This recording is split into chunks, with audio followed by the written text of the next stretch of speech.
If you don't know women in architecture, one, bullshit, but two, call me. I will introduce you to like 20 tomorrow. Hi. Hello. Hello. Hello. Hello. Hello and welcome to Architecting.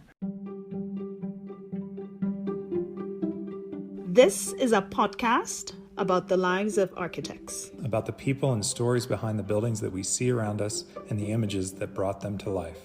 And with the very international world that we live in, This show will purposefully be local and narrow. Only focusing on the Colorado community of designers. Hi, I'm Adam Wagner. I'm the host of this show. I'm an architect who's worked for a dozen different firms in 3 different countries, but for the last 5 years, I've been rooted in Denver, Colorado, where I'm at Open Studio Architecture and I teach at the University of Colorado, Denver. I like connecting with other designers and learning from their experiences, so now I'm broadcasting these conversations with the goal of creating a stronger local community here in Colorado. That brings us to today's guest. In my mind, one of the busiest and best connected architects in Denver, Katie Donahue. So Katie is the co-founder of K-Work Studio, an associate architect at Handel Architects, an instructor at the University of Colorado, Denver, and at Parsons School of Design in New York. To go along with her 4 jobs, Katie also has 3 degrees, a business degree from the University of Wisconsin, an architectural master's from CU Denver, and a post-professional architectural master's from Cornell. I felt like Katie and I are kindred architectural spirits, but we've kept kind of flying past each other, and we've really never talked to each other for more than a few minutes. And she's always been a mystery to me in how she's able to do all that she does. So this episode was really an excuse just to hang out with her and to try to figure out the secrets of her productivity. Beyond all the professional roles that she holds, Katie is also busy pushing for sustainable practices like passive house and reuse of different materials. She also lends her talents to organizations like Architecture for Humanity and Open Architecture Collaborative, and consistently and powerfully advocates for underrepresented groups of designers. At one point in the interview, she lists off all the many things that she's working on within the community, and I say something like, "Oh, so you're just working on a few small, easy things," or something like that. I don't think she got it, but it was supposed to be a joke because she's actually tackling a lot of complicated and ambitious issues. And so all that to say, I'm very impressed by her energy and her passion and her drive. And after the credits, this episode includes more of us just hanging out and talking about work-life balance, adventures in Nepal, and designing shoes and candles. And then we were interrupted by both my kids at one point while we were talking about parenthood and the profession. So I hope you enjoy.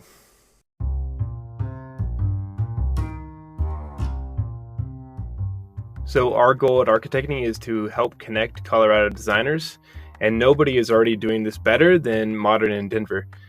For over a decade, Modern in Denver has been striving to bring architects together and to educate the public about what good design can be and can accomplish.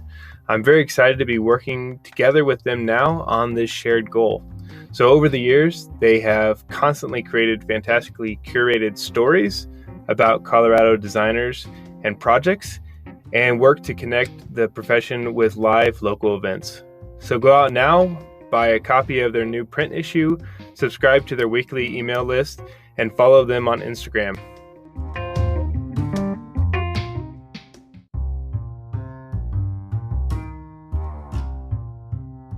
This episode is also sponsored by K-Work Candles. Looking for candles? Well, K-Work Candles are awesome, beautiful soy candles that smell like I think lavender? Yeah, lavender. So buy them now. They all need to go, go, go, go, go. And now to the interview.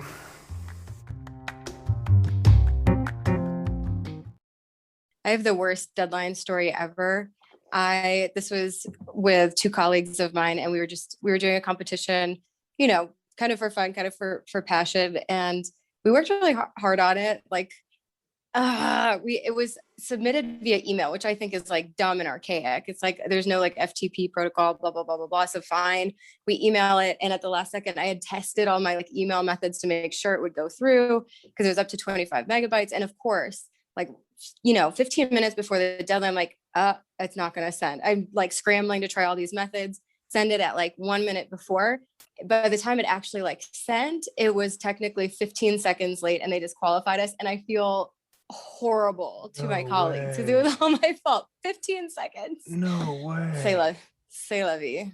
Yeah. Who is that through? I mean, that's brutal. That competition. Yeah. It's a really great competition being put on by the city of LA. It's called Low Rise LA, and it's challenging preconceived notions of like, what can design contribute to the city? And it's talking about, well, we need density. We also don't want to destroy our suburbs. So what can we do to actually improve the suburbs and make better cities? And it was driven by a whole bunch of community discussions and groups. And that was really supposed to inform the architecture. And I think the whole notion was like, it's not the architect as ego or author. Like, what can we all come together to actually make our cities better? So there was quite an impressive juror list and a lot of city participants, but yeah. So what was the project? It was, so you had all these different options. You could renovate an existing well-known house. You could propose combining two lots to create a new typology of like a suburban house. We submitted for a category that was like creating a fourplex on a typical lot size. So it was a lot of fun, but now I need to send my two colleagues flowers for being the dipshit who fucked it up. So that just happened. I mean, that's a recent thing. Yeah. Yep. Still stings. Yeah, that happens. Cool. Well, thanks for coming on.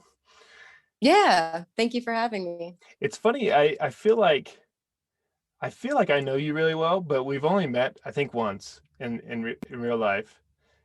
But yeah, it seems like I see your stuff on social media so much. I feel like I have this window into your life that's more than I do or something. But yeah. Well, same. I think we've crossed paths in a lot of different types of ways. And it's always funny, right? When you like forget that person doesn't know you've been like seeing all their things, and you want to like talk about a story you feel like you have together. You're like, oh, right. Yeah, exactly. Yeah. But I feel like I know you. I've known you longer than you've known me, because so when I first moved to Denver, I submitted for the Young Architects Award stuff, and I won something, and I felt pretty good about it at the thing. And then there was this person who won like 4, 5, 6 awards, it seemed like, and she wasn't even there. And there was just like this this buzz around of like, oh yeah, it's Katie, and it was like, who is this person who's in New York right now and just cleaning up on these awards? And so from then on, I was like, okay, I gotta look out for this person. And then finally you like moved back or something, and so I was like, all right, gotta get her on my radar. But I did come back, yes. Then he came back, but yeah, that was my first funny. K story. Yeah. That's great. So I keep trying to figure out the best way to ask this question, and I think, what about this? So if you wrote a book, what would the bio on the back of it say about you? Who are you in like 2 sentences? Oh, I should have been prepared for this question. God, I guess that definitely depends who you ask. I don't know. I guess from my standpoint, I am somebody who's really curious about a lot of different things, kind of relentlessly and maybe like obnoxiously. I am a bit of a chameleon. I think there's just a lot to be learned from so many different facets of architecture and design, and just, thinking about community and space planning. I just am interested in all the kind of weird facets, I think, that thinking about space and design affords. So yeah. Where did that come from? Where has that always been kind of in you, that searching? Probably. Growing up, my mom was always curious and interested in like art and design. It was something that we always like talked about, and it was always really interesting to me. I feel like also that plus like my grandfather, who was a business person and entrepreneur and kind of pushed me in certain directions, I definitely found myself always interested in both sides of like art and design, as well as like science and business. So I think, yeah, probably to have just always been a curious little bee. Where'd you grow up? Where'd you come from? So I grew up in good old Wisconsin. I grew up in Verona, Wisconsin, right outside of Madison. It is a beautiful place to grow up, surrounded by water, which we don't have so much of here in Colorado. And so grew up in Verona, just outside of Madison, and went to UW-Madison for my undergraduate degree before taking off and then dabbling in Colorado and New York. Yeah, so let's back up. So you went to Wisconsin for undergrad. What was that in? I did. So I actually went to undergrad for an undergraduate degree in business. And it's funny because I kind of crafted this plan. I was like, okay, I want to be an architect. I was fortunate to grow up around a lot of Frank Lloyd Wright architecture, and my mom was always really interested in these homes too. And I came to learn about, Frank Lloyd Wright as an incredibly prolific, important, and influential architect, maybe also kind of a dickhead and like not great at business. And so I was like, okay, well, if I have to get a master's degree in architecture, I can get anything in an undergrad in anything. Okay, cool. Well, like, why don't I, do business? My grandfather, who I affectionately refer to as my bumpa, had also said like, well, if, in other words, like if you're going to do this artsy fartsy kind of design architecture thing, maybe get like a degree in engineering or business. I was like, okay, that like sounds like it could help me as a platform as like being influential in architecture. And I think I like business. So I did an undergraduate degree in business before going to architecture school. And it's just so funny because like after I did go to grad school for architecture, everyone's like, oh, you did business and then did architecture, you like changed your mind. It's like, no, I just decided to take like the longest possible route to get here. So, but the business school at UW-Madison is right across from the art school. And so, I was going through this business program, but I learned like, oh, you're supposed to have this thing called a portfolio to apply for architecture school. So I took as many art classes as I could. And it's, you've got like basically the school that has the most money going to the business school, and then cross the street to the art program, which has like the least amount of like funding and support. So it was like a very funny night and day. And actually at one point, so I'm just trying to, learn about everything I can, take painting, take drawing, sculpture, starting to build a portfolio of who knows what, like, I don't know. I didn't know. But at one point I did get a call from the university and they're like, oh, hey, you've maxed out the amount of credits you can take. And I was like, what? Like, that doesn't sound like a thing. Like, I'm paying you money. I'm going to school. Like, they're like, try less hard. I'm like, okay. So I had to like, actually like make a case and present it to them and like argue, debate to be able to stay, to finish. I just needed like one last semester to take these last credits. So they didn't understand why I was doing business and architecture. There's definitely no like groundwork for anybody really doing that. It wasn't really a thing. So in the end, it worked out, but that was kind of the path. I was like, okay, I'll study architecture like on the sidelines while I get my business degree. Then, worked in architecture in Madison actually for a year or two after that before heading out to grad school. So sort of so much forethought. Like, most people we talk to on here, you don't know what you're getting into in undergrad most of the time, right? But to think about, but you did, because you thought I want to be in architecture, but I'm going to wait 4 years to get into it and then, get something else. I foresight or just or just didn't know what I was doing. Well, it seemed like you did. So you did. So when you graduated with your business degree, you still had enough architecture courses to do a little bit of architecture to work at a firm before you came to CU? Is that what you're saying? Kind of, sort of. Yeah. It's interesting because UW-Madison, I think they gave Frank Lloyd Wright some kind of like honorary degree, despite the fact that there's no actual architecture program there. I think the saying goes that Milwaukee, has a great architecture program. and Madison allegedly like stole all the like med students or med program or something like that. So like Milwaukee does architecture and Madison won't touch it.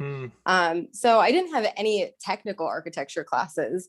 They were all like architecture adjacent. They were art or art history or things of that nature. And so I went to work for a small firm called Udvari Solner Design Company. It was always around like 5 people, which was like the best place to start off. But I was basically administrative, helping run, the office, because for many architects, you go to architecture school, you want to be a sole practitioner. You didn't study business. You just are like, okay, well, I'm an expert in architecture. I'm going to also be a business person in this thing. So it was a great chance for me to apply a lot of those business schools and then like, poke my way into architecture and project management. So learned a tremendous amount there, and did that for a little while before, I ended up staying a little bit longer just because it was turning out to be a great experience, but eventually was like, okay, I need to go to design, like proper architecture school and get this like degree thing so I can get this like license thing.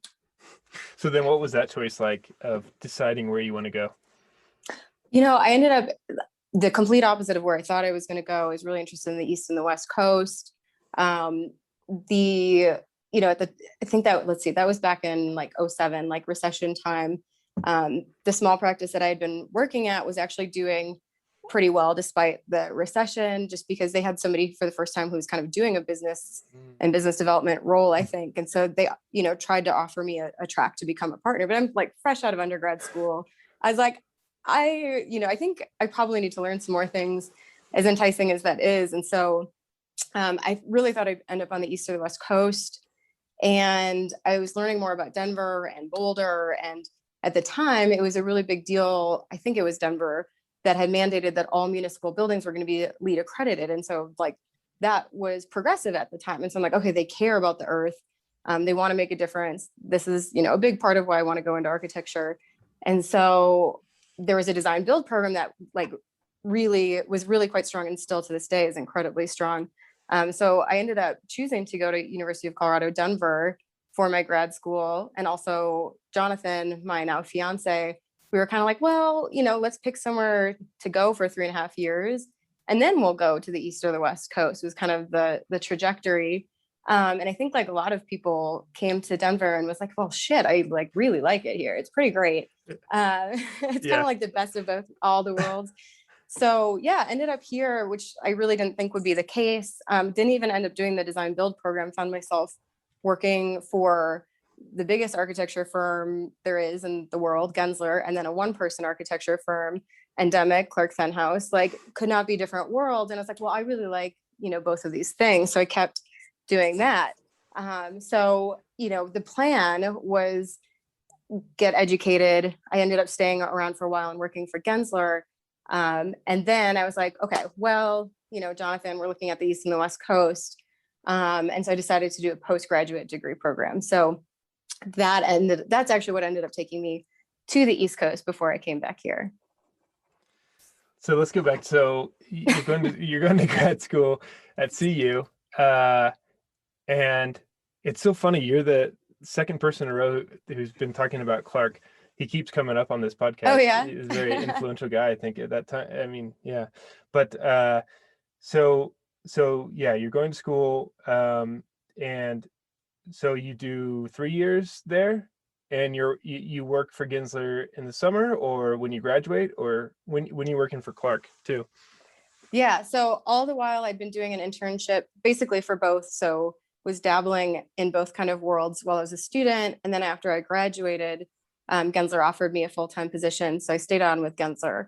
It was a really interesting experience because when they first brought me on as a student, it was specifically for a project called Redefining the Town Square. And so it was this completely research-based, theoretical ideology about how can we recreate actual public space when we're also digital, which I thought was really interesting for, a company that builds a lot of actual architecture, that they were doing this kind of hypothetical research project. And so it was ran out of their London office, and I was really enamored with all the resources they had, because Gensler Denver, their office is kind of a small to medium size, but then you have all these brilliant people doing all sorts of really interesting things at all of their locations all over the world. So I was brought on mostly because of a lot of my community kind of initiatives and like interest in working with community. I had been really active with Architecture for Humanity at the time and a lot of not-for-profits. And so ended up staying on with them to work on real projects as well. So it was a really tough decision because I was, learning so much. So it was tough saying like, okay, am I going to go to one more school and get one more degree and like take a stab at the East Coast, like, or should I be staying here? So it was tricky, but it was also incredibly enticing just because of all the fantastic work coming out of some of the schools I was looking at, out of the East Coast, out of all the practices out there. So it was like really hard and really easy at the same time. Yeah. So what did you feel like you came out of CU with? Like, what did you get good? And then what was the sort of things that were lacking that you were then looking for in like a post-professional degree? I think, there are a lot of adjunct and a lot of working educators at the school. And so you get pretty good glimpses into the way that they practice, and they, everybody brings their own kind of work philosophy and design flow into pedagogy. So I felt like I had been exposed to a lot of things, and it kind of went back to some things my bumpa had told me, that like, there's not just one way to like do business. And like, he might not know anything specifically about architecture, but he's saying like, okay, you think you have to go to school. And then at the time you couldn't sit for your license while you were in school. You couldn't get your like IDP hours. You had to wait until you graduated before you could start any of that. I think you can now do all of those like at the same time concurrently. So he had said, he's like, why would you go and just have to work for somebody? Why not like get those hours? So why not think about how else you could do this? Why not run your own architecture firm right out of school, hire the architects that you're going to learn from, get your hours, and like start business right away. So I think I came out of CU having seen some similar business models that were really common in Denver. And I wanted to know about other ways to practice. I wanted to know about other ways to design that maybe kind of challenge the preconceived notions of like what an architecture firm was supposed to be. Like, it doesn't have to be the big corporate thing, and it doesn't have to be the kind of starving artist of a fledgling sole proprietor. That maybe there's other models out there to see, and other models that haven't been explored or tested yet at all. So when I ended up the program I ended up going to is Cornell, and they had a really big focus on cross-disciplinary studies. And so it seemed like a no-brainer for me to kind of dabble in all these cross-pollination opportunities. It also, at that point, I was like, I also want to teach. Like, I want to make real architecture. I want to consider and design and speculate on, paper architecture that maybe will never be built, but could be influential or will push my understanding of design. And I want to teach. Like, to this day now, like, teaching is where I probably learn the most from students and from colleagues like you and everybody around me. So going to that third program, I was so terrified. I was going to show up the first day and be like, what am I doing? Like, I don't need another degree. But it ended up being like the most formidable thing for me that helped solidify how all these like cross-pollination opportunities could be synergistic and actually support one another. So it gave me a foray into like developing my own approach to teaching, to like having a more critical discourse, and just seeing what's out there. Because, every school and institution, every state, every city, every group of designers in every place has completely different stories and approaches. So it ended up being the absolute best thing for me. Yeah, I'm always interested about that. I always really want to know kind of what was the scene at that school? What was going on here? What was going on here? So, and Cornell is such a storied place. So for you, what was the sort of feeling, and who are the kind of influential people there for you? Oh man, I mean, like everybody. That was the fascinating thing is, I think Jenny Sabin had just gone to Cornell just a little bit before, who has just absolutely incredible installation and artwork, as well as legitimate architecture work, who has grants with like the NSF, runs like 3 different companies of her own, and is an incredible teacher. I had David Moon and Nyan Huang, who I think right now we're at the Cooper Union or Columbia, I think, who were really influential in the way that I thought about international architecture, who thought from a very like community and humanitarian standpoint of like, what does it mean to occupy a space, and what are the stories around these people in these spaces. And you know what, one of the biggest things I was afraid of is I was coming in with, my own set of experiences, and I was in their MArch2 program. So this post-professional program, the way it was run is that it was mixed basically also with MArch students for their first professional master degree, and then also undergrad students. And I this is so naive of me, but I thought I'm going to be with undergrad students. I'd also had gaps in between my degrees. So I was a very advanced student in age, I'm saying. And that was the greatest thing. I mean, the undergrad program at Cornell is oftentimes touted as being really interesting and having students come out with really great work. And it was. So the things I had to offer were always being countered by things I didn't know about, that the younger students or less experienced, or the undergrad or even MArch1 students were introducing me to. And so there were cross collaborations and group projects, and they were incredibly rich just because of the diversity of people and experiences coming into them. So you were there, and then you graduated, and then you couldn't go for a fourth degree, so you had to decide to do something else. What was next? Yeah. What was that like? It's funny. I had always thought I was going to get a PhD in something. Maybe this is because Still time. I wanted to be I wanted to be either an architect or a neurosurgeon.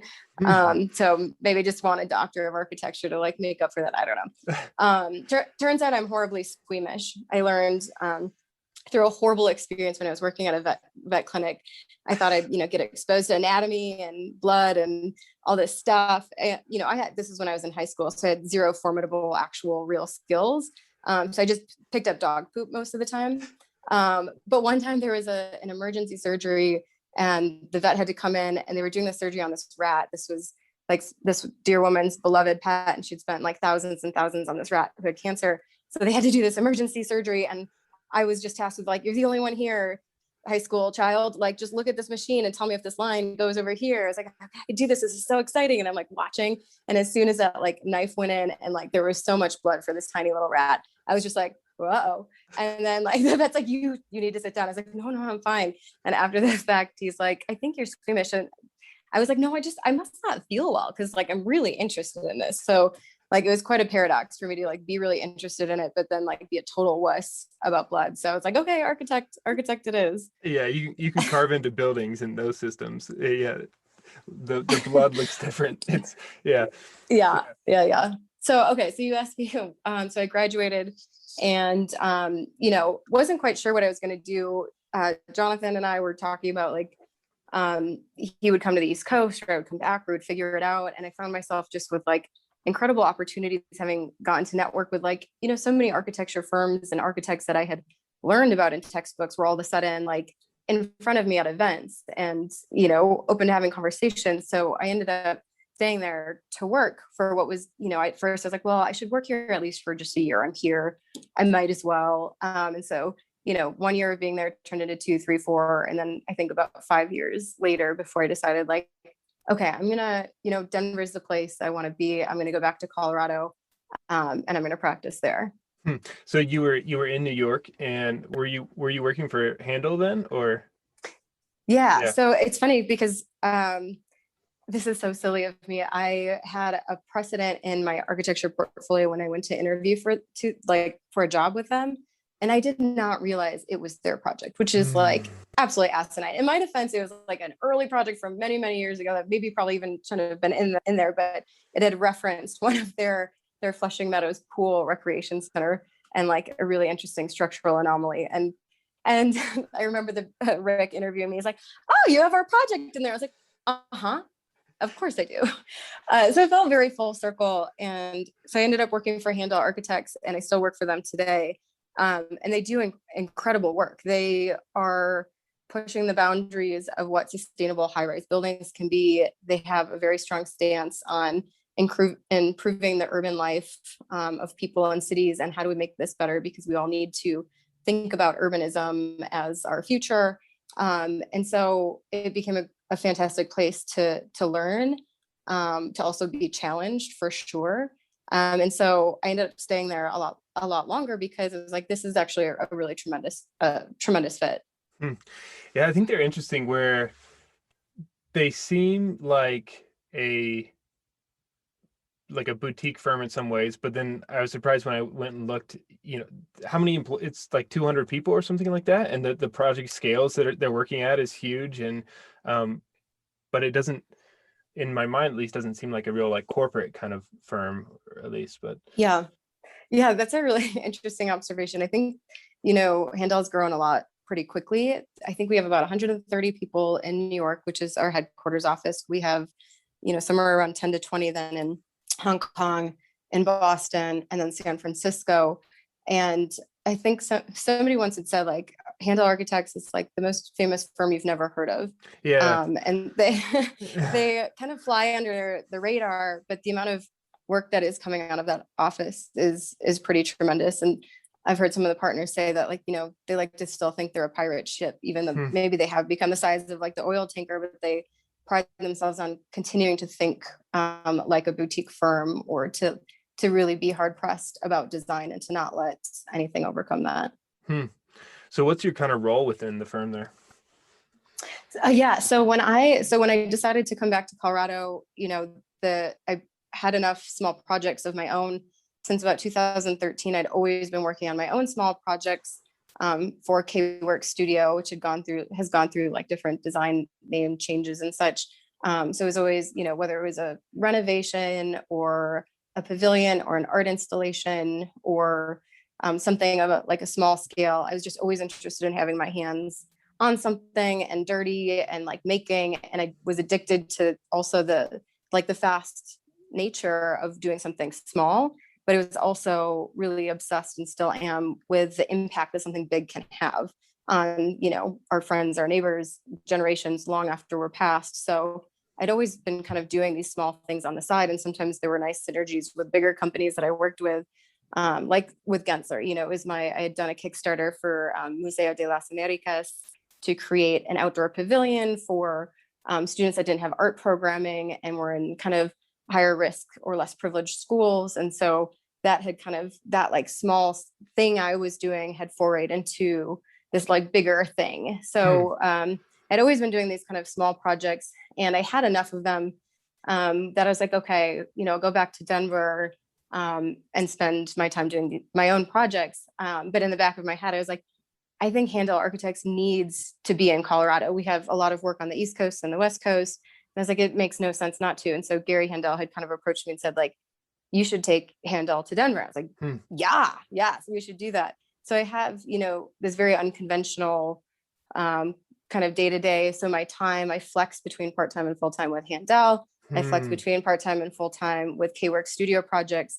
And then I teach for University of Colorado, Denver now, teach for Parsons School of Design. So that kind of stayed with me. I took that from New York with me too. And then do some consulting. So there's a lot of flexing between the things.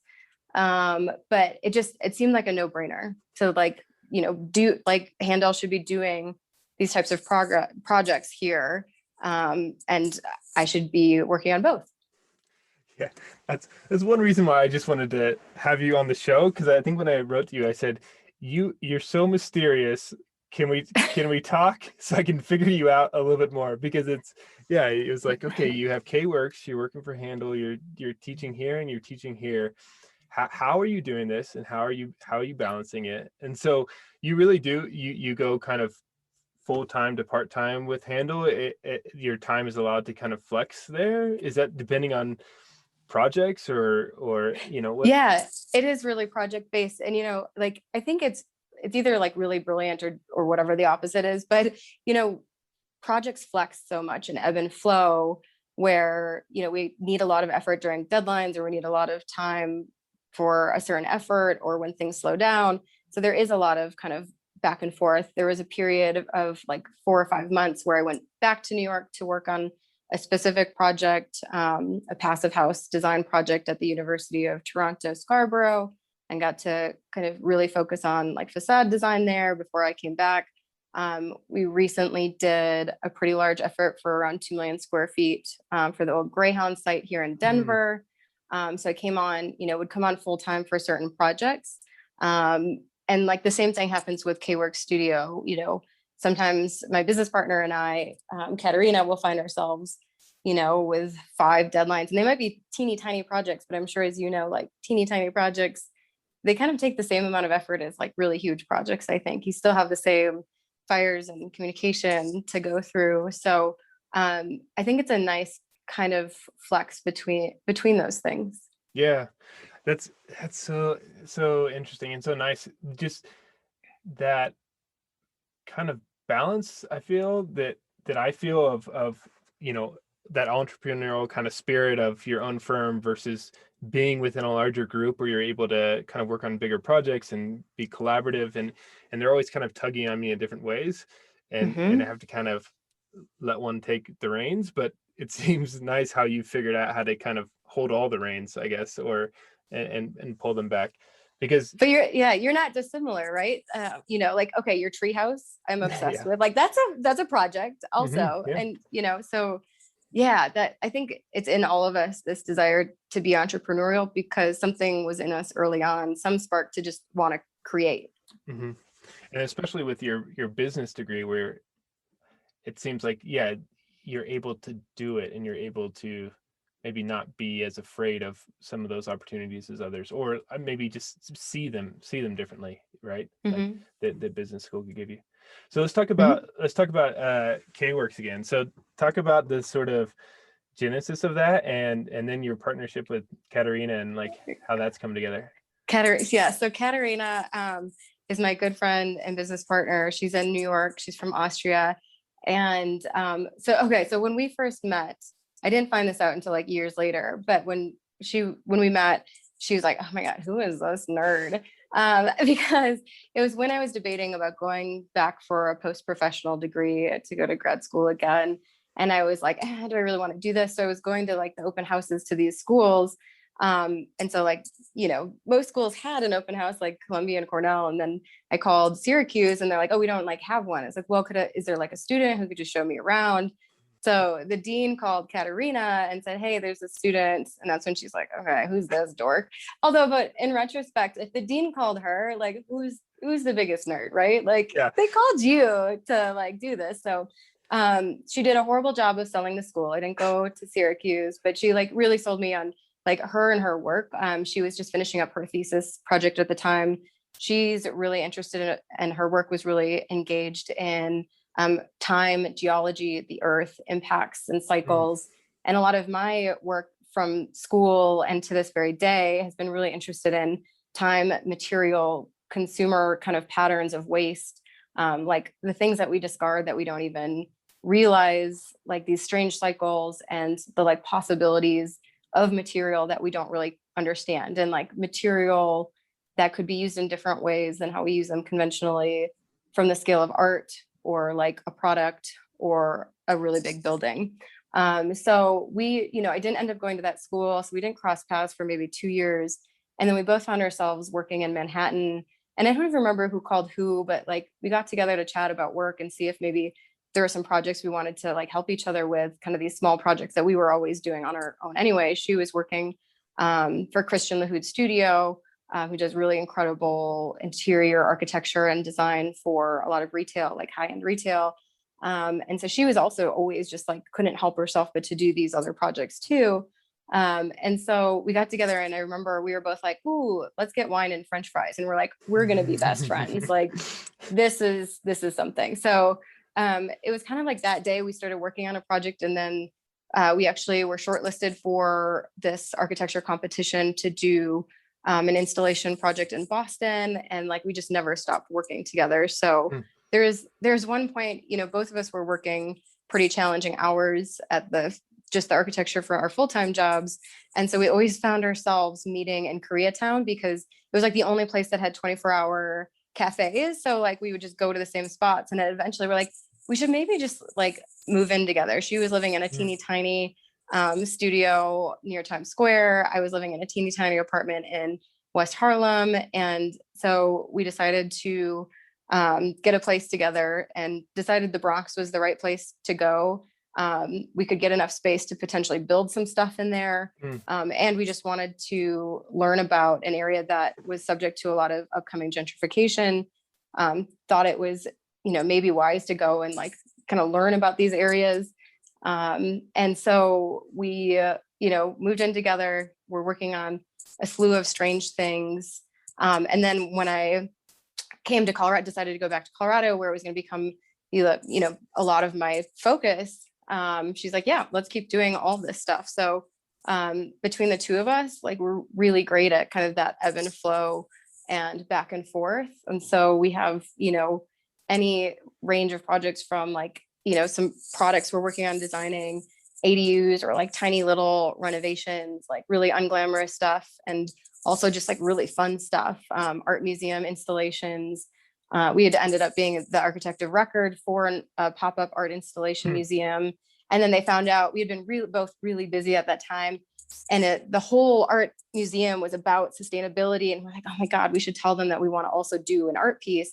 And we both were like, no, we haven't slept. We like are both running on empty. We're pushing like great. Like it was, that there's always that time where just everything doesn't align. And you're like, this is absurd. We're doing 100+ hours a week. That's not healthy or sustainable. So we're like, we're not gonna ask them if we can do an art piece. And then one day he's like, I heard you two are artists and like all of your work is about materiality and sustainable materials. And we were like, yeah. And so we ended up doing 2 exhibitions, as well as being the architect of record in that space, which was fantastic. Such an incredible experience. But a lot of our work just feels like very energetic, and it's stuff that comes to us and through like really interesting people or just really interesting stories. So we have a ton of fun doing it. Yeah. And how does that work, working in different, 2 different time zones together? Have you figured that out? Yeah, we were nervous that it was going to be tough. It's pretty easy, like, especially because I'm working so much on projects on the East Coast or working with people on the East Coast anyway through Handel. So I'm pretty used to like shifting my schedule back about 2 hours. Luckily, people in New York like start a little bit later, and people in Denver a little bit earlier. So it's actually not so bad. It's funny, just during the pandemic and COVID, so many people have become so used to working remotely and from home and in different time zones. Like, when you first asked that, I was like, oh, of course it's fine. It's like, there was definitely a period of getting used to, though. Yeah. And even just like digital workflows, right? I mean, it's one thing to be in different time zones, but it's another thing where you can't tap on someone's shoulder and sketch together, right? But yes, that is. And I feel like we're always still trying to find out better ways to collaborate digitally. I still feel like I'm always, as an architect, trying to figure out how to collaborate better, even in person, but digitally. And it's like, we found some silly methods that actually have been some of the most productive. I shouldn't even admit this, but like, we use Snapchat a lot for business updates. Because like, I think this happened because we had, sometimes you have tough clients or tough things, and like, you have to share that information, but you can provide a little levity if you have like, I don't know, like dog ears or like a funny voice or something. It became a really great way to feel low pressure and communicating short snippets of information when they weren't pressing but had to be shared. So like, to this day, we still use it quite a bit. So like Slack needs more filters on it, maybe. No, I don't know if anything needs more filters, but like, it's nice having something that's low pressure and like quick and easy, I think. Yeah. How do you, especially with working where K-Works is, not a full-time thing, how do you choose the kind of direction in the projects that you're going on and pushing? Yeah. It's funny because, I mean, it's rare that it doesn't feel full-time. There are plenty of times when it feels like 2 full-time jobs. But like, one of the beautiful thing it allows us to do is to just take projects that feel like the right fit, and not to feel any pressure to take certain projects. They feel like all very passionately driven. We've realized like we need to get better at delegating and bringing on other people. And it took us a long time.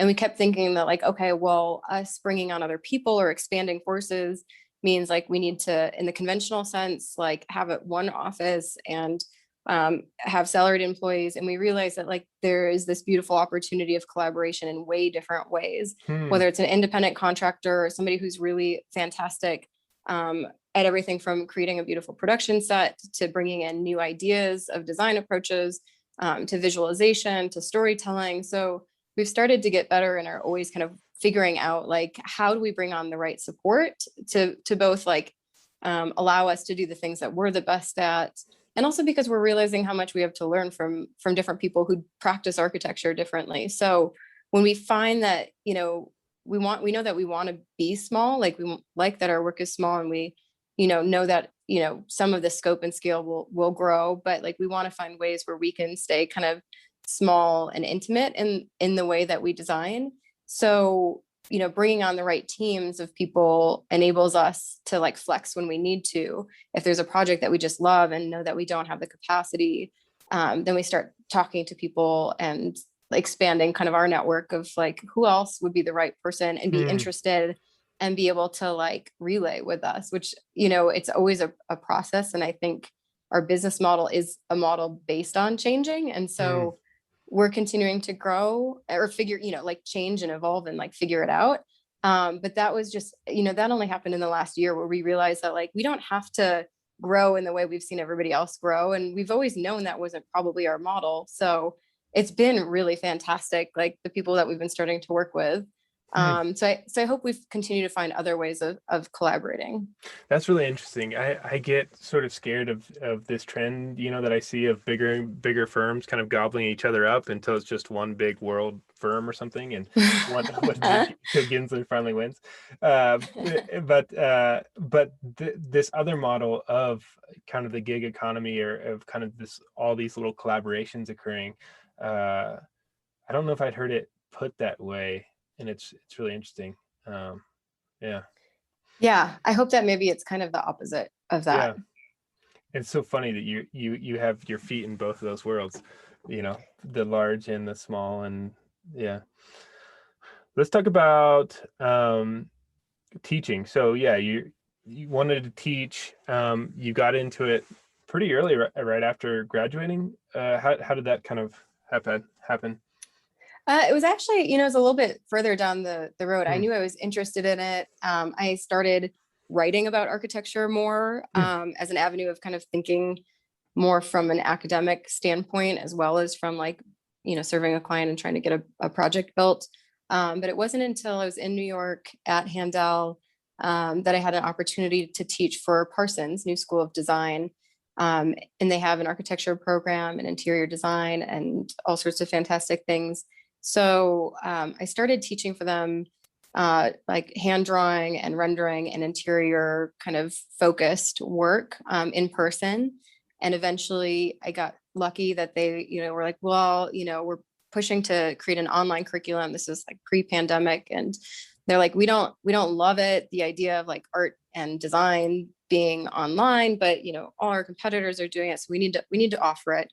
And it's also a good way to make this kind of design education more accessible to more types of people, which I thought was, I realized like is really important, because at first I was like, oh, how on earth am I going to help you develop an online version of like a design class? Like design is so much fun when it's in person and you're scribbling on things and you're making things and you're making a mess. It just feels like it's supposed to be in person. So I took some time to think about it, and I helped them develop a new curriculum for an online version of 2 different classes. And it's like, okay, but like, I can't teach them, but here's like, help develop the curriculum. Like, well, maybe like you could just like, we could record you doing all the, like hand, like demos and workshops and stuff. It's like, okay, fine. I'll be the like on-air talent, which I hated the idea of. It's like, just like, how long is that going to be circulating? How many dumb things am I going to say and do that's going to be out there for the world that I have no control over? But I was like, okay, fine. It'll be a good learning experience.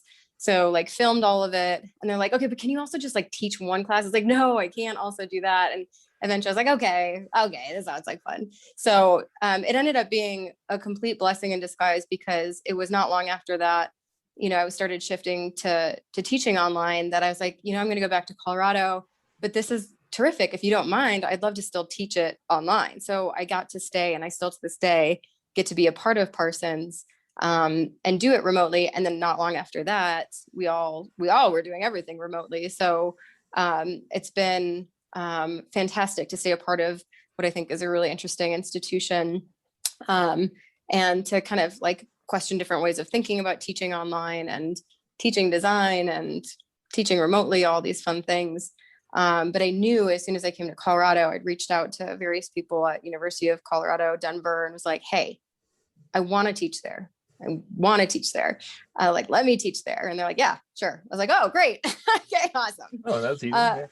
So the students that I'd been teaching at Parsons for a few years were mostly like grad level or second career students, had maybe already done a design degree. And, I had like a VP of a bank who was like secretly changing her career to become a designer. So like I was not prepared, nor did I remember what it was like to be, 18 to 22 years old, because I was thrown into the undergraduate department, and I had to relearn a new way of teaching and take a step back and look at my audience to think about like, okay, what is the appropriate method and means of having a dialogue with undergraduates who are kind of experiencing designing for the first time. So it's been like so much fun.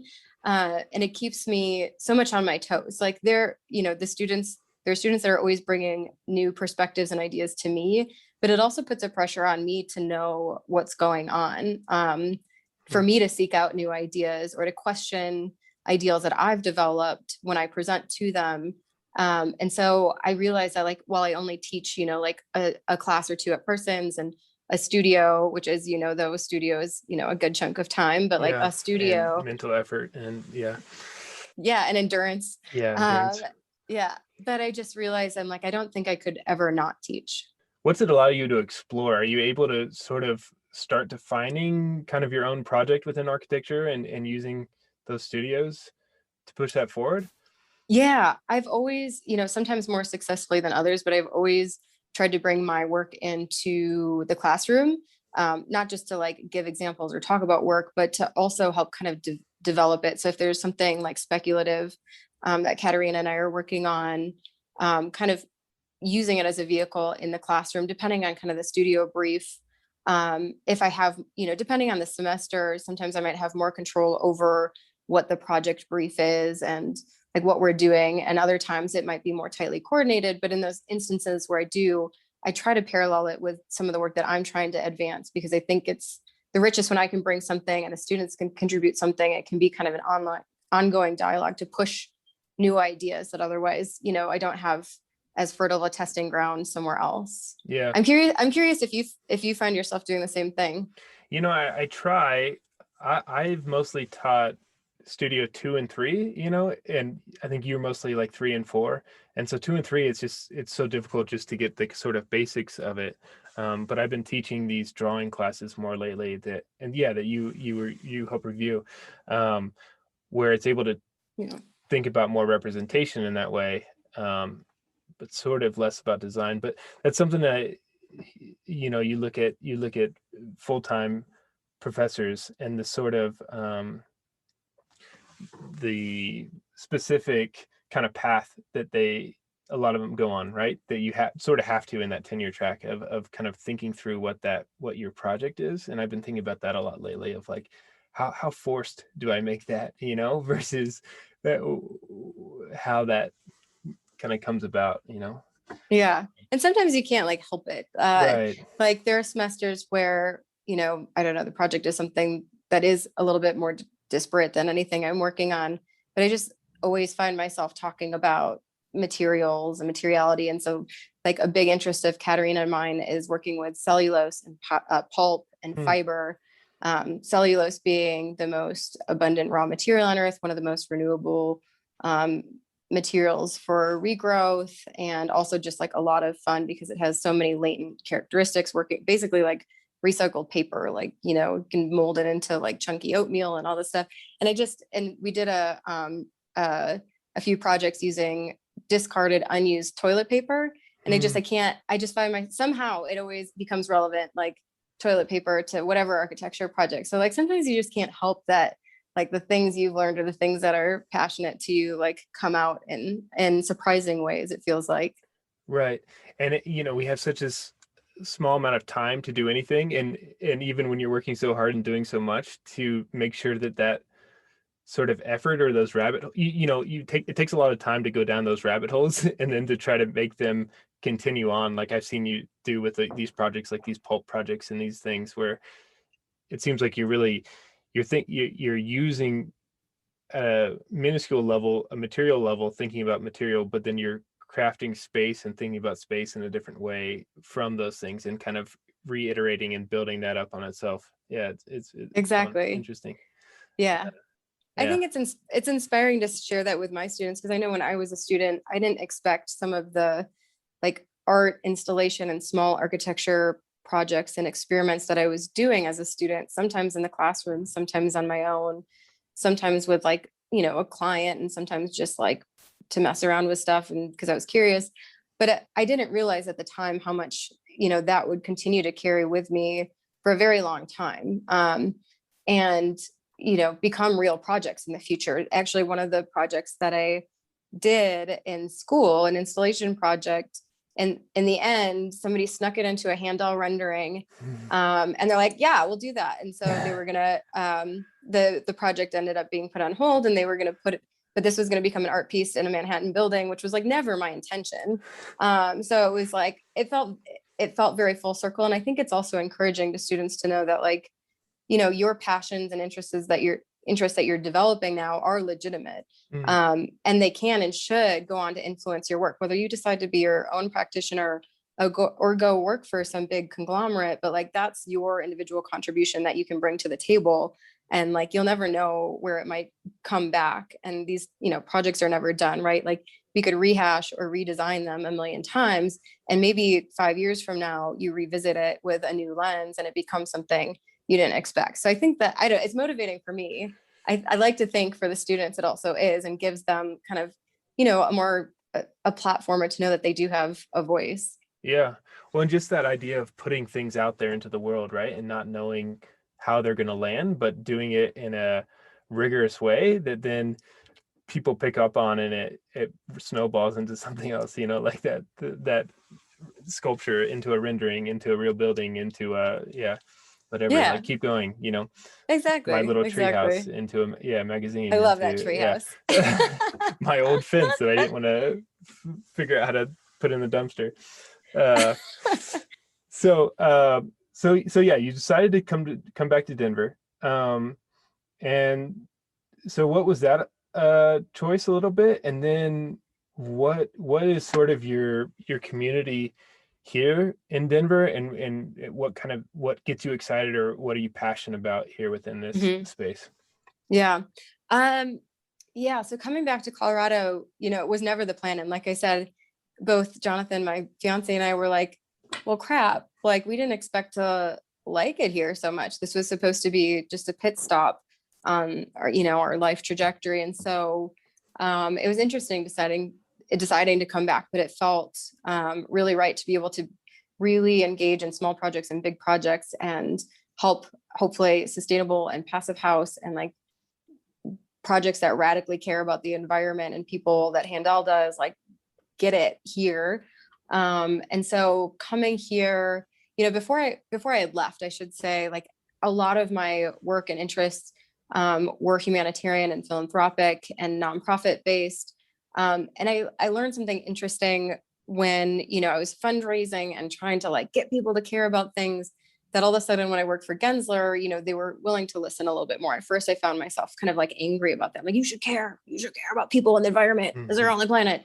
But I realized it's also okay. Like the most sustainable model of humanitarian work or philanthropic work or nonprofit work, or that any work that helps marginalized communities, is one that's like economically sustainable and lucrative enough to keep going, to support itself. And if that means there has to be this joint relationship between something that's doing good and somebody else maybe benefiting off of a relationship of potential projects for them, like I'm 100% okay with that. So I had been really invested in kind of community building, I think, before. And I'd been really involved with Architecture for Humanity, which is now kind of changed names and like shape shifted a little bit.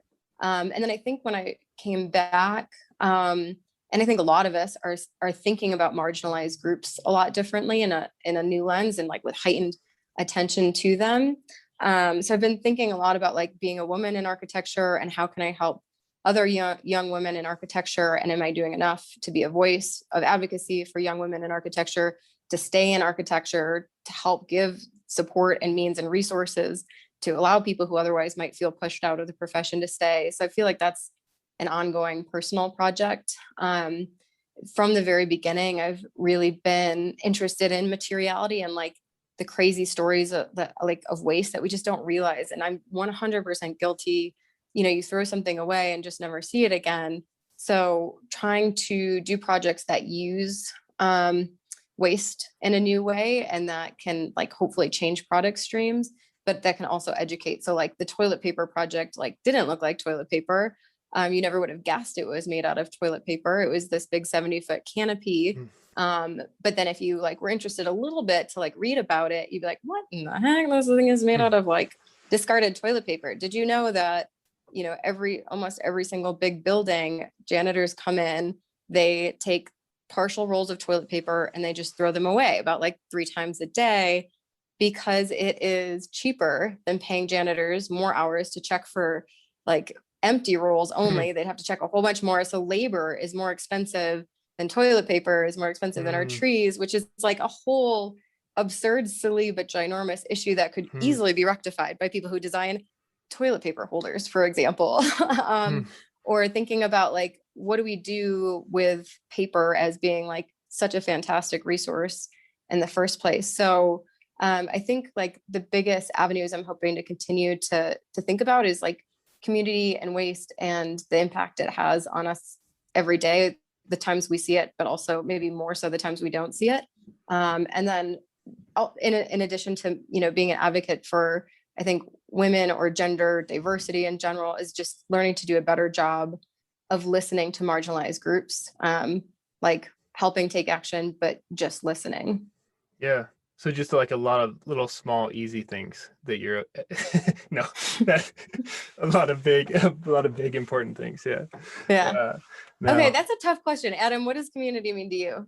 I think to me, it's just it's this podcast for me. You know, it's I miss school and I miss that collaboration that you have. And so for me here, it was getting to know a lot of people. A lot of architects, but I feel I was always surprised when one, I think, like famous person wouldn't know another one, you know, or another big architect. And so for me, it's just, I love connecting people and hearing stories, and, you know, it's like we're back sitting in studio, right? And I love that. And so that's sort of my first thing. And then, yeah, just trying to give different people voice and, yeah, thinking that through. But I think that's pretty great. I think that's really empowering.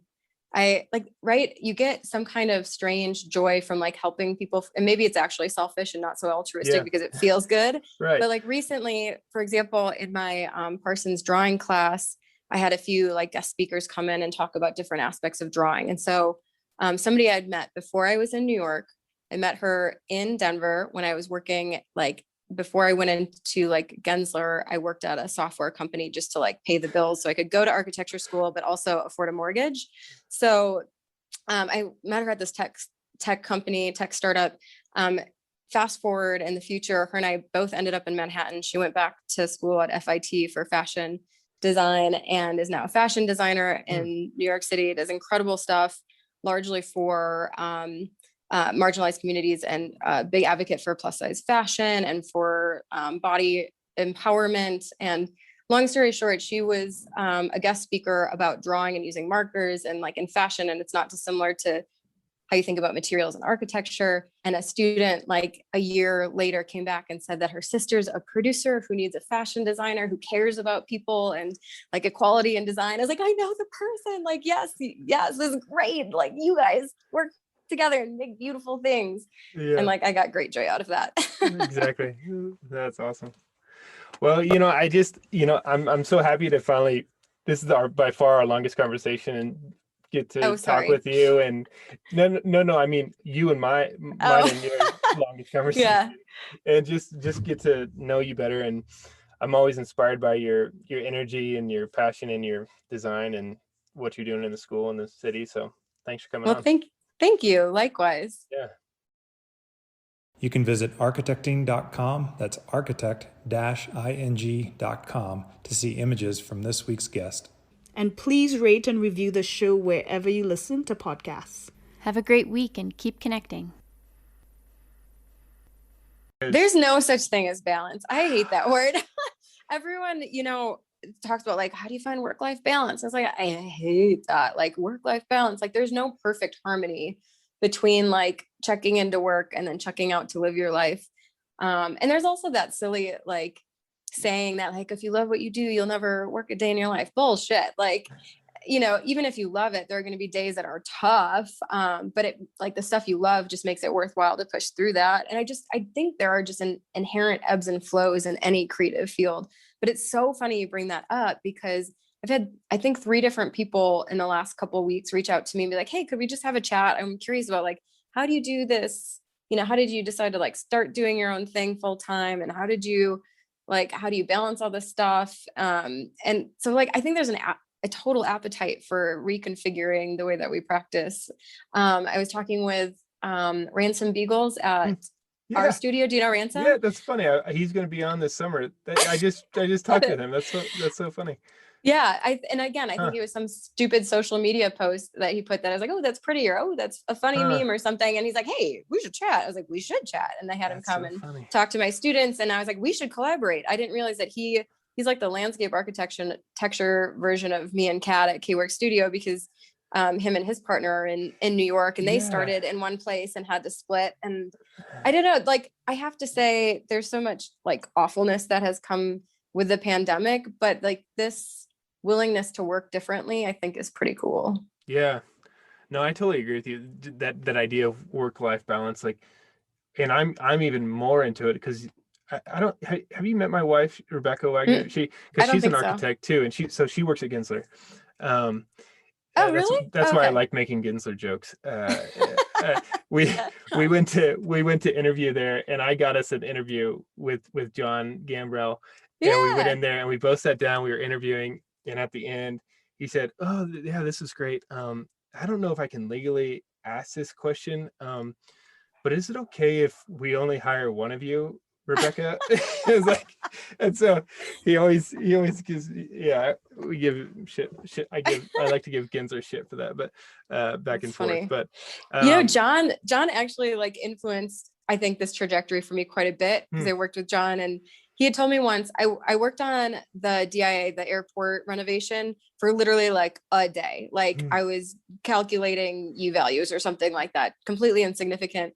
But he had said to me, he's like, if you work on like one airport project, you become like an experienced airport designer. And if you work on 2, like you become an expert. And that terrified me. Like I love big projects and the like influence they can have on cities and people and humanity. But like, I was like, if, like, it could be 10 years to do 2 projects. And if that's like all of a sudden I'm pigeonholed to do, like I need to make sure that I always have these avenues to pursue other curiosities. Yeah, I know. I get scared of that.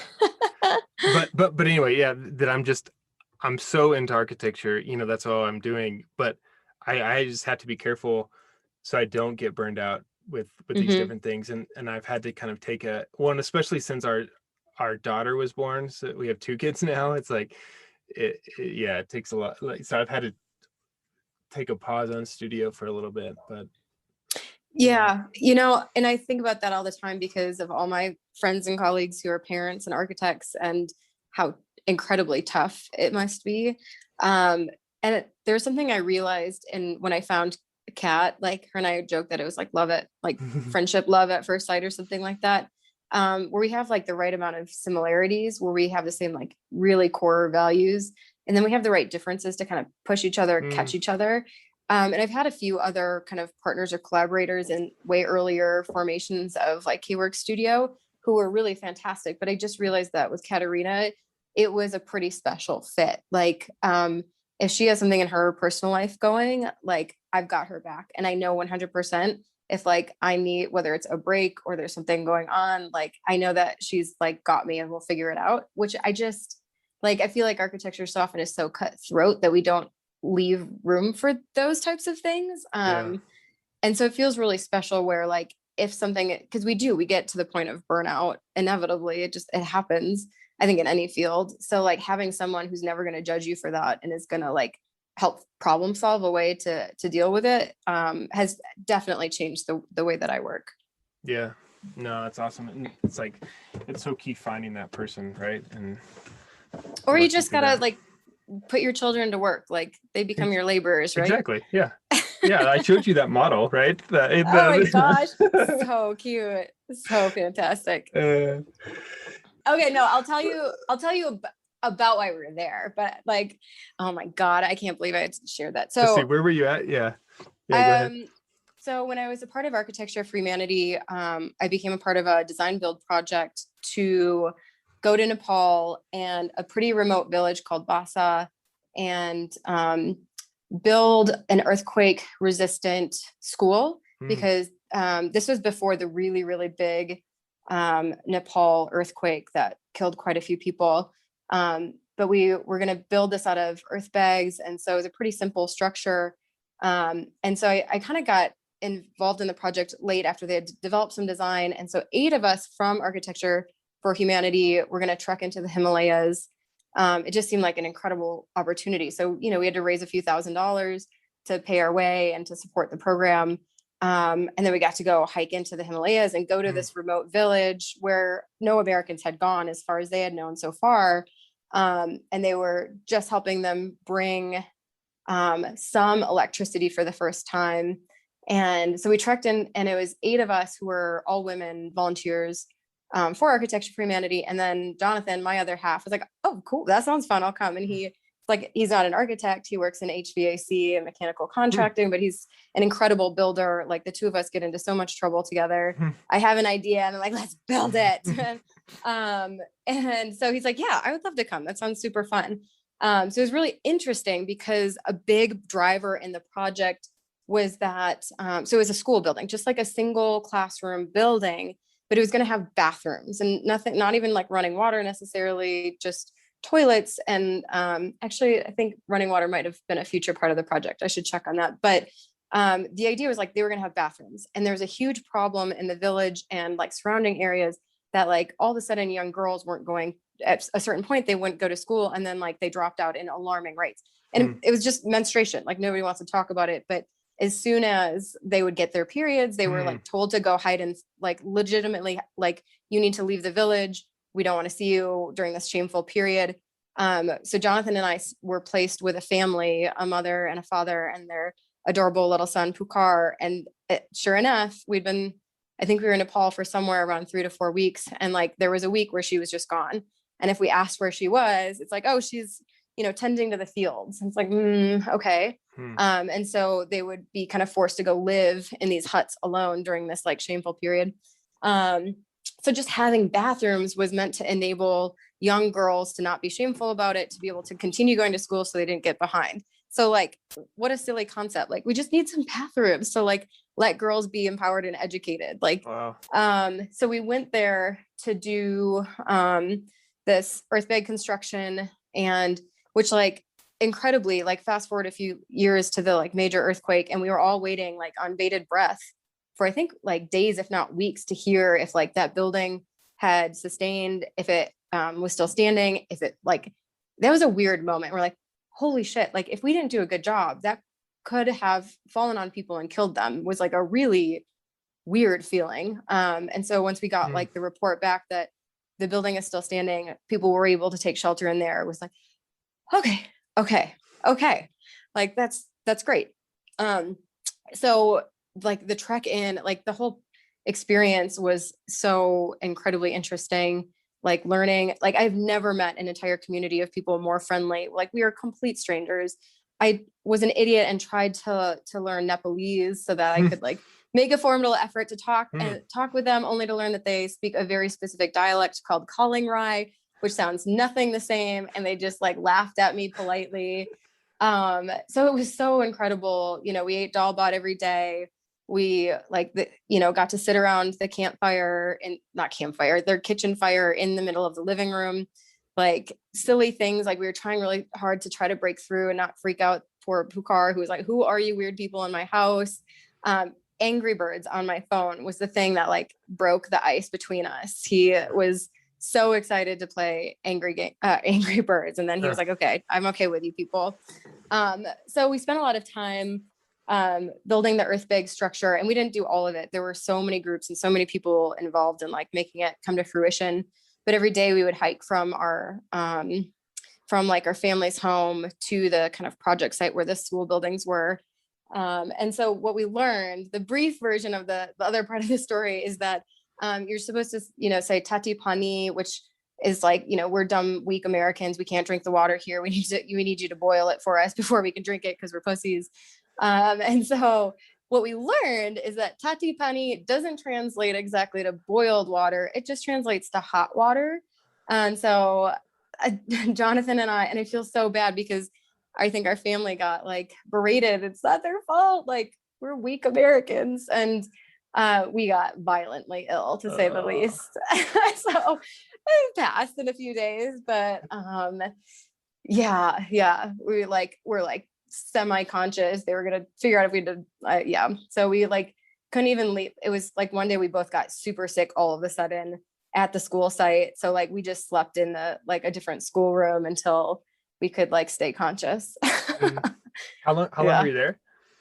It was about 3 to 4 weeks in total. Oh, wow. So we started in Kathmandu and then trekked in, and like we had the best luck of having the worst weather because we weren't supposed to get a storm on, and then we did. It was supposed to be one long day, like whole day trek through the Himalayas to get to the village, and we got bad weather. And so our guide, our Sherpa, Karma Sherpa, the most amazing person ever, took us to a Buddhist monastery in the remote Himalayan mountains for us to stay, which was like it was like nothing else I'd ever seen. Although they had it, like most of the lamas that were there had not seen women in many years. So I think it was a little startling when 8 women paraded in. Hey, yeah. But get this. We walk up to the monastery, and it's this like incredible structure, and like feels sacred just walking up to it and all the steps that you go up. And there is a Mother Trucking Steamboat Springs bumper sticker on like a step leading up to it. I was like, this is very strange. I don't know what that means. Yeah. That's so funny. Yeah. Architecture for Humanity dissolved and became Open Architecture Network. And so they do a lot, and they have a lot of leadership that carried over and still do a lot of similar projects. Architecture for Humanity was kind of born out of refugee support. And then it started to develop, into more like localized community growth efforts and how to use design and architecture and space to empower marginalized communities or bring community together or make spaces that were good for people. So I think, that network, that Open Architecture Network that it's developed into still does a ton of that. And I think it's so easy to find people trying to do good that sometimes it's just like trying to figure out where can I make the biggest impact, I feel like. Yeah. And it's just, with that, again, you have these small amounts of time that you can put towards something or focus towards something. And that's where I want to focus. I want to help people and I want to do things, but those opportunities of where that, especially once you get older, it seems like it's easier to take off 4 weeks when you are a little bit younger and have less things. And it is, right? So yeah, I completely agree. And that was something that, we go in and we're like, oh, we're coming to help. And you realize that like you are, but also like you're learning a lot. And, you don't want to, you have to be careful about that like white savior sort of. That's what. Exactly. Yeah. So sometimes sometimes I just try to say like, sometimes just give money. If you have money to give money and let the people who can do the best work with it, do it. But I still want to go back to Nepal and see Pukar all grown up. Although I'd be okay if I don't have to eat dal bud ever again. Do you want to talk about like Passive House at all or? Sure. Well, yeah, I mean, a little bit, because it's something I'm still constantly learning about, and I'm not a passive house certified designer. And there's a handful of architects at Handel Architects who are, but I think it is like such an obvious way to meaningfully decrease the energy output of buildings. So passive house started as a design certification, much like LEED or the like hundreds that are out there. And it's not to say like passive house is the best. I think it's like one of the most it is one that can make the biggest difference, and it can be paired with other things, blah, blah, blah. But the fact that you can use low tech, off the shelf products to just make a better damn building and a better envelope, and to think about the performance. So passive house came about originally in Germany, and it was meant for single family houses. And then eventually someone was like, well, why can't we scale this up to multifamily and to other large buildings? So Cornell Tech, it's called the House at Cornell Tech, is one of Handel's projects on Roosevelt Island. And I think it still is the tallest residential passive house in the world. And I hope we get beat very soon, because it just makes sense to do. Yeah. But so like just by following these guidelines, you can end up with a high-rise building with 60 to 80% less energy output. Energy requirements is a no-brainer. And so it's just like LEED or any other program, it, used to have a higher cost, because it could have been like, oftentimes it's cheaper things that you're using, or you need a way less of a mechanical system, but it's just the unfamiliarity with it. So there are case studies of organizations that have been like either mandating it or incentivizing it enough that now it's just as cheap, if not cheaper, to do passive house, because people are used to it. So there's always a learning curve, but we're going to increasingly have increasingly stringent energy restrictions. So like eventually a passive house building it's just going to be a building, because this is what we have to design to. Yeah. So sometimes I just feel like shaking people, like, this is like super obvious to do. So like, let's do it. Yeah. Cause it's mostly increased insulation and then just using passive thermal strategies, right? Or passive. Exactly. Yeah. Yep. Exactly. So yeah. So I do think that's a huge advantage. I think like we've done it in New York and we've done it in Toronto. Like Denver is actually an even more mild and temperate climate. So yeah, I think it's just a matter of time. Yeah, that's a cool thing to be like an expert in. I mean, you're saying you're not an expert, but knowing a lot about it, and you've given like talks about it, right? Yeah. I'm definitely I'm an expert at like pushing it on people and saying like, listen. I think one of the questions you had asked before was like, have you ever thought about leaving architecture? And I feel like architecture is so many things that like I don't know, there's just so many things that I'm always like, oh, I want to try that. Oh, I want to try that. Or I want to meet someone who's designing that. Or like Kat and I are trying to turn paper pulp into furniture. And we're like, why aren't we could do this with jewelry as well. Let's do light fixtures. And like, are both really interested in candles. Yeah.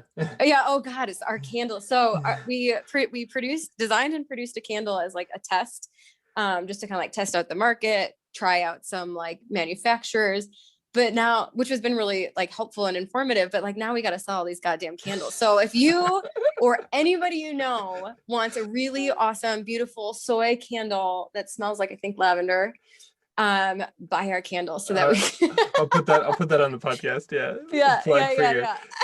We can say this episode is sponsored by K-Works candles. Yeah. Katerina will be so happy. She's been spearheading trying to like sell the last of these candles. But that was like a really good experiment, and made us realize like, yeah, we want to design candles and kitchenware and clothing and shoes. Like we're both really interested in overlaps between fashion and architecture. Like I don't know, are you familiar with United Nude and Rem D Koolhaas? Yeah. Okay. Yeah. So like it's one of like my favorite collaborations where the nephew of Rem Koolhaas, the architect, designs shoes, and like in their box, if you ever buy their shoes, it says like, we figured out how to design shoes by not knowing how to design shoes. So we allowed ourselves to do it wrong. And that's why they do it differently. And so they question a lot of the things that have been considered status quo about like, what does a shoe have to be? And I think it's our obligation to do the same thing with buildings, like small and simple buildings or big and complex buildings, but like it's worth challenging what it could be. Yeah. That's so awesome. buy our candle so we can start designing our shoes. So we can start designing our buildings. Yeah. The Yeah, candles yeah. to the shoes to the Shoes and then the buildings. building. Yeah. Exactly. All out of pulp. So I like that. Yeah.